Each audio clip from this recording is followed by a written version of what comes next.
สหายไม้ทองธรรมวงศาห้องเลขาคณะบริหารงานภาคห้องรัฐมนตรีกระทรวงการต่างประเทศได้ยกให้เห็นในระยะ5 ปีผ่านมาแขนงการต่างประเทศได้ทบทวนคืนผลการจัดตั้งปฏิบัติมติ 11 ของพรรคพร้อมทางวางแผนการใน 5 ปีต่อหน้าโดยเฉพาะการนำพาประเทศชาติก้าวไปตามเส้นทางสังคมนิยม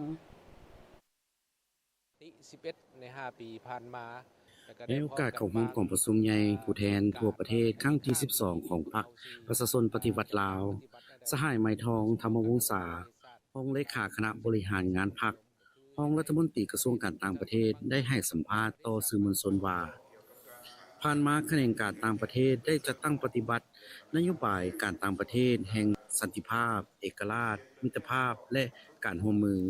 ถึงแม้ว่าสภาพสากลในปัจจุบัน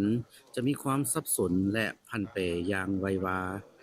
แต่ได้พยายามสร้างสายผูกพันกับสากลเพื่อสร้างสภาพแวดล้อมที่เอื้ออำนวยให้การสร้างสาพัฒนาประเทศชาติได้ผ่านการทบทวนมา3รอบเนาะครั้งที่1ก็เป็น2018ซึ่งว่าพวกเขาสามารถผ่านได้อยู่2ดัชนีหมายและ2021พวกเขาก็ผ่านทั้ง3และพอ2024ก็แม่นพวกเขาก็สามารถผ่านบรรลุได้ทั้ง3คาดหมายหั่นเนาะฉะนั้นการผ่านทั้ง3คาดหมายบ่ว่าจะเป็นทางด้านรายรับต่อเฉลี่ยต่อหัวคนบ่ว่าจะเป็นการพัฒนาทางด้านทรัพย์สินมนุษย์หรือว่าความบอบบางทางด้านเศรษฐกิจและก็สิ่งแวดล้อมนี้อันนี้พวกเขาสามารถผ่านได้และในปี2026นี่เนาะพวกเขาก็จะเป็นองค์การสหประชาชาติก็จะประกาศสปปลาวนี้ออกจากสถานภาพประเทศโดยพัฒนา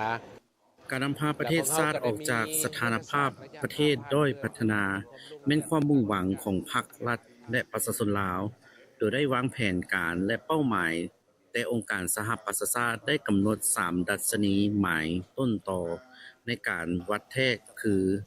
รายรับแห่งชาติดัชนีทรัพย์สินมนุษย์ความอ่อนไหวทางด้านเศรษฐกิจและสิ่งแวดล้อมโดยการนำของกระทรวงการต่างประเทศพร้อมแล้วที่จะนำเอาเนื้อในจิตใจของกองประชุมครั้งนี้นำไปพันขยายในขอบเขตที่ตนเองรับผิดชอบ